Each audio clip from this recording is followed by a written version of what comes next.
breaking news.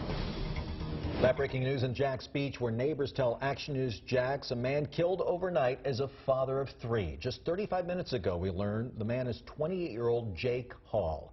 Thanks for joining us, everyone. I'm Phil Amato. And I'm Dawn Lopez. Hall was gunned down here on 17th Avenue North and 2nd Street. You see it on this map here, just blocks away from Fletcher Middle and High Schools. Action News Jax Danny Bozzini was there. She's there live now this noon. Danny, police are asking anyone who is within about a 6-block radius in that area to please come forward. Yeah, neighbors tell me that they never expected this to happen in their neighborhood, especially to a man they say was a great father and a good friend. Now, the street is cleared right now and pretty quiet, but here's video of this same street last night. The road was completely blocked off with a massive police presence. The area was roped off with crime scene tape, police lights, and tents. One neighbor tells me he heard several gunshots. I heard the gunshots and I immediately just jumped on the floor. I mean, it sounded like somebody pulled out a gun and was just unloading it in my house. He also says that the victim was a great father of 3 children and a really good guy. That's why police are asking anyone living in a 6-block radius of this street to check any cameras that may have caught something. Because they also say right now they have no suspects or motive for this fatal shooting. Reporting live in Jacksonville Beach, Danny Bozzini, CBS47 Action News Jax. Right this minute, the First Alert weather team tracking rain moving into the viewing area right now.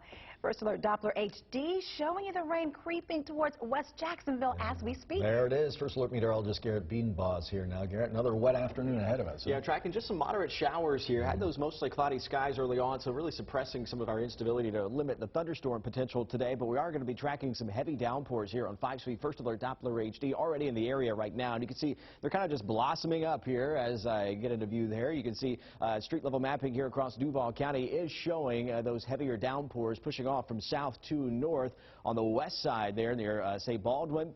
Also to the White House area, moving up Highway 301 right now, tracking that heaviest core of the showers there at Briceville by 1209, but also some showers there for downtown Jacksonville over to the South Bank. We can see it live here on the Action News Jax First Alert Skycam Network. There's the edge of that rain shield there, right there from Riverside. So we're going to see more showers and thunderstorms as we head through this afternoon and into the early evening hours here. You can see them really kind of blossoming through the afternoon hours. I'll be tracking that for you and into the weekend coming up in the First Alert 7-day forecast.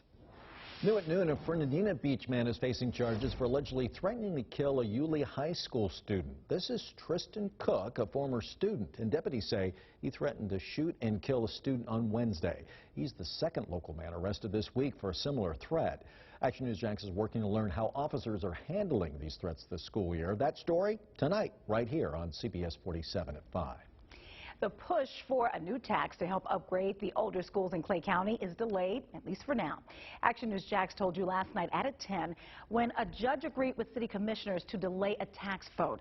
The money would then be used to fix dozens of local schools. Action News Jax Elizabeth Pace shows us what's next for the school board. We're right outside of Orange Park High School. The district says this is just one of the schools in need of repairs. But I did talk to parents about the half-cent sales tax, and they say they want to learn more before they can make their vote. Rusted lockers and water fountains, then torn up doors. These are pictures of Clay County schools from the district. This is what students are looking at right now on campus. To fix all of their schools, the district says they need nearly $620 million. Through this whole thing, the children are the ones that lose in the end. We all lose, and especially the children. In June, Action News Jax told you the Clay County School Board voted in favor of placing a half-cent sales tax on this November ballot. But county commissioners sent it back to the board saying it needed more work, which then led to a lawsuit. We talked to board member Janice Karakis over the phone last night, right after a judge ruled in favor of county commissioners. I'm so extremely disappointed in our county commissioners. It's about our children. At the end of the day, we're doing what's right for our children. Some parents are questioning the plan as well. Deborah Val told me she wants to know more about the allocation of money before she makes her vote on a half-cent sales tax. You know, a lot of times they get taxes, and where's the funds going to? Where's it allocated for? What is it allocated to? Just having accountability of where it's going. One school board member told us that an appeal is likely. I'm working to find when that might be filed. So I'll have that report ahead at 5. Reporting in Clay County, Elizabeth Pace, CBS 47, Action News Jax. Action News Jax told you earlier this week when the city of Jacksonville's top attorney said only the city council has the ability to call for a tax increase, which means DCPS needs city approval before a half-cent sales tax can be placed on any ballot. The Duval County School Board wants the tax to raise nearly $2 billion to replace or make repairs to each of the county's aging schools. Only on Action News Jax, a local mom says she found a glass pipe inside a stuffed animal she bought for her child. Tara McCree says she found a stuffed Build-A-Bear at a secondhand store in Bradford County for her one-year-old daughter. She says after washing the toy, she noticed a hole near its ear, and that's when she says she found a glass pipe inside. Really check your kids' toys. You never know what could be inside, especially secondhand. You don't know where it's come from. The store has since taken all of its stuffed animals off the shelves. This noon, a big turnaround for Congresswoman Rashida Tlaib.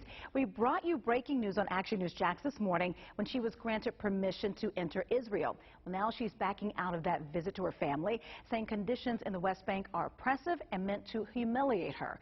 A diplomatic correspondent with an Israeli newspaper says the visit was for Tlaib to meet her 90-year-old grandmother. She and fellow Representative Ilhan Omar were blocked from visiting the country just a day before.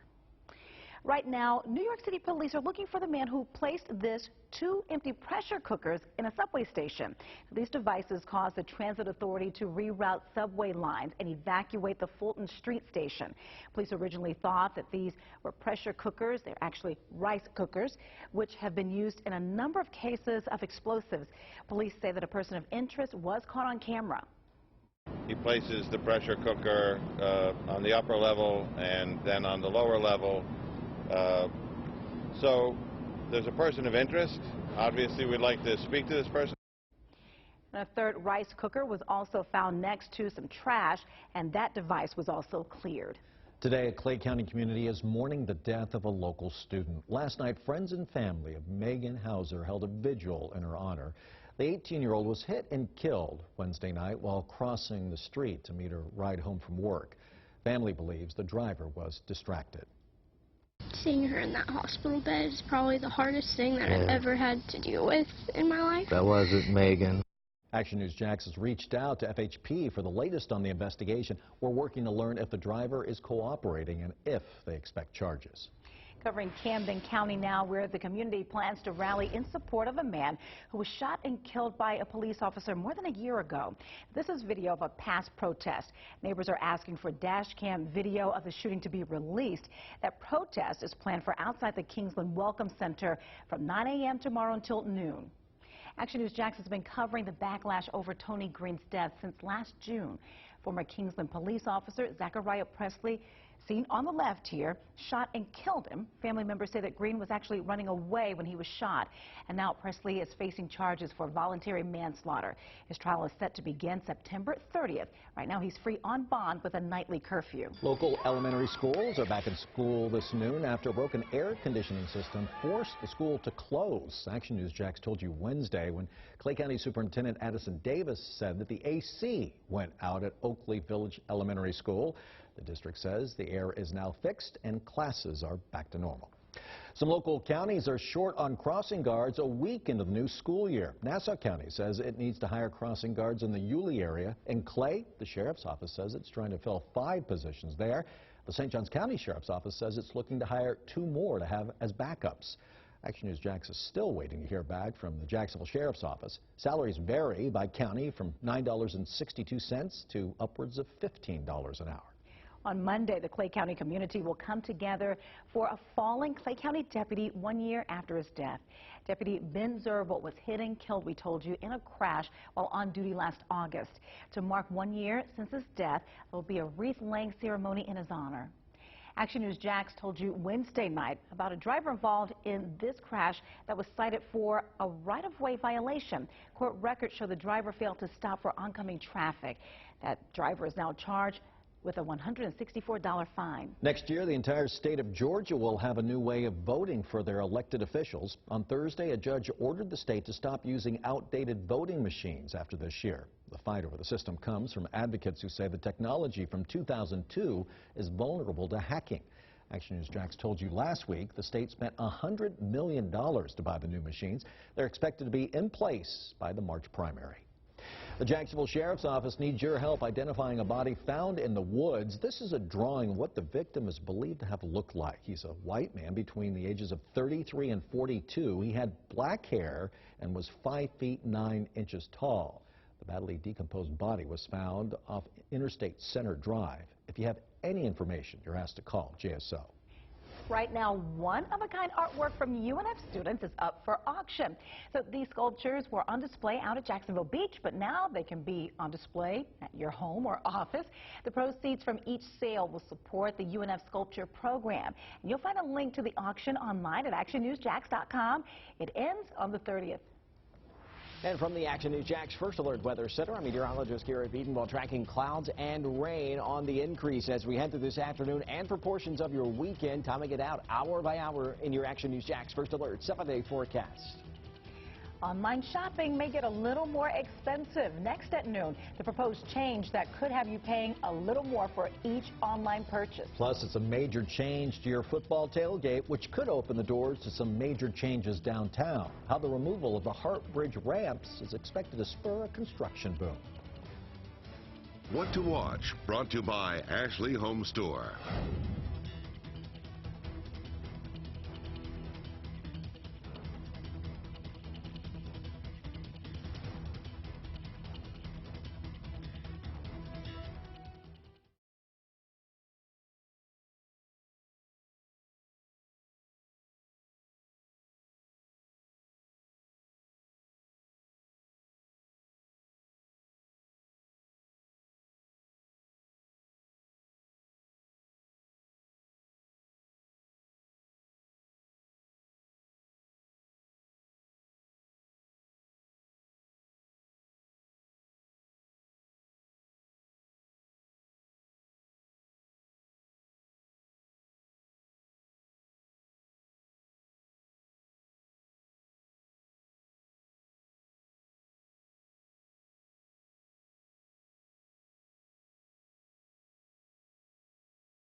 Well, Jags fans, not quite the outcome we were hoping for, but it was a major improvement over last week.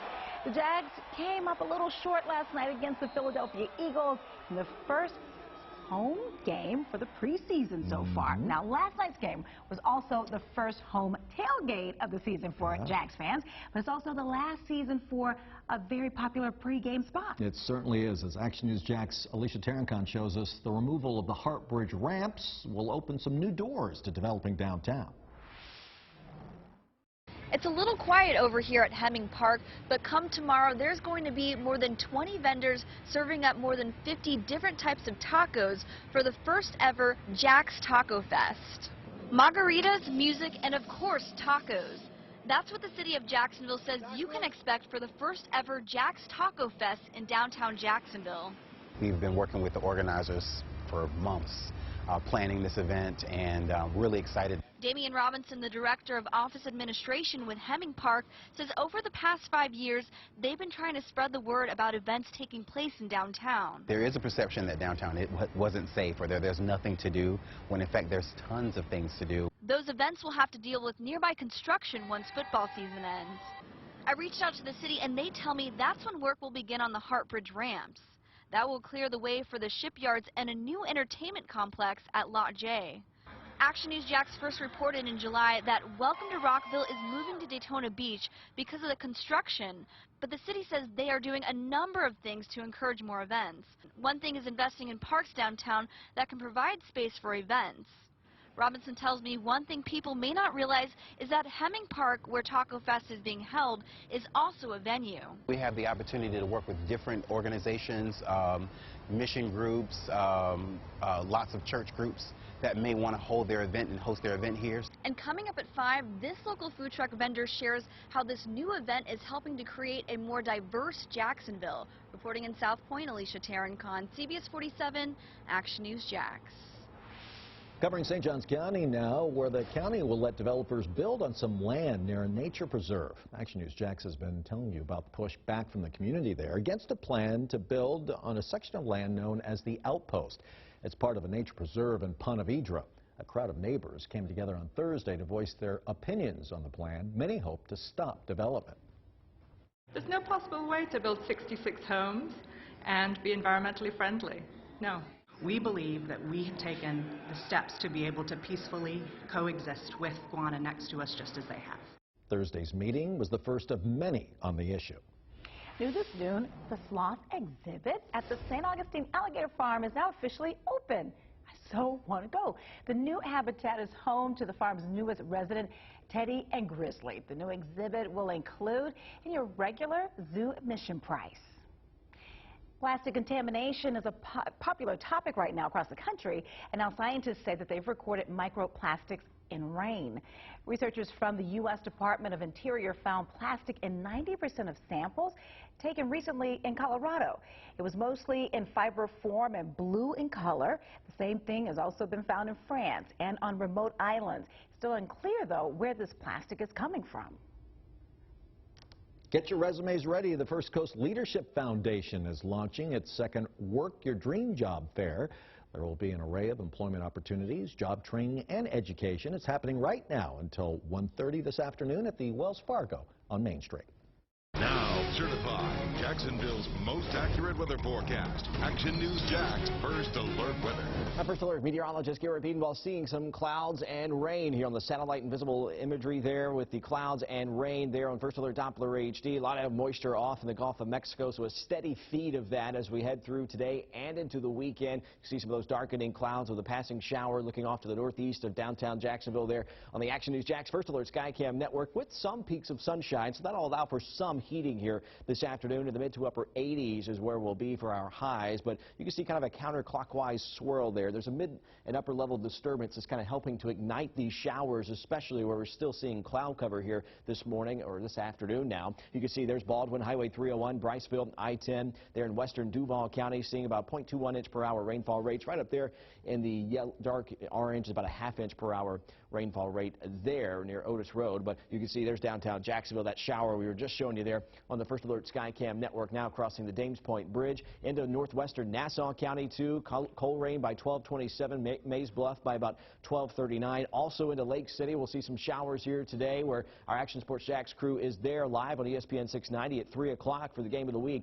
You can see Friday night blitz forecast, some isolated showers there for this evening. Temperatures in the 80s, down to near 80 degrees by 9 o'clock. So with that upper level disturbance I was just telling you about, every once in a while we'll have an opportunity to see some showers break out for this evening, despite past sunset. So we'll be watching that for you on First Alert Doppler HD. Hour by hour, really just a heavy rain threat for today. Thunderstorm threat's going to be held in check, I think, other than a few lightning strikes possible this afternoon. Even some late evening showers may redevelop that we'll be tracking for you on First Alert Doppler HD, but also some periods of heavy rain for Saturday through the morning and into the afternoon. Could see 1 to 2 inches of rain across the area, even 2 to 3 inches in some isolated spots, especially closer to I-75. But right now we're in the lower to mid 80s here at noon. Isn't that nice? In August, 80 degrees in Kingsland, but 79 in Lake City. As we go through the afternoon, mid to upper 80s, that's where we'll top out. It'll be hard to get there, but upper 80s to near 90 by Saturday and into Sunday, and low 90s by Monday. But more dry hours on your Sunday with the weekend always in view in the Action News Jax First Alert 7-day forecast. Before that, we see rain and storms periodically through the day on Saturday, then low 90s by Monday, 90 degrees even on Tuesday with some afternoon thunderstorms, kind of the summertime patterns in the afternoon. On Wednesday, too, and Thursday, low 90s with afternoon storms. You can always track these storms and rain at actionnewsjax.com on the interactive radar and by downloading the free Action News Jax First Alert weather app. Online shopping may get a little more expensive. Next at noon, the proposed change that could have you paying a little more for each online purchase.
A Florida senator is working to require online companies to charge sales tax for transactions. Joe Gruters filed the bill Wednesday. Action News Jax told you last year when the U.S. Supreme Court ruled that states can collect the tax from online retailers. The issue will have to be taken up in the next legislative session in January. Raccoon trapped in a vending machine at a Florida high school is now free. Not free as in money free, but they got him out. Take a look at this video from Pine Ridge High in Volusia County. And this raccoon somehow got trapped in there looking for some snacks earlier this week. Animal Control rolled that vending machine to an open area of the school, and after about a couple of hours, it decided to come on out.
New app protecting you from yourself behind the wheel. Coming up new at 5:30, how the apps can help parents protect themselves and their kids from dangerous driving. Take the umbrella, huh? Yeah, definitely. There's First Alert Doppler HD. Some scattered downpours developing. That'll be the trend through the afternoon. Really going to be suppressing the thunderstorm activity thanks to the cloud cover we have right now. But some heavy downpours throughout the afternoon and into the early evening and for parts of your Saturday. But the weekend's almost here, right? It is. It is right now. right. Have a good day. Y&R is coming up next.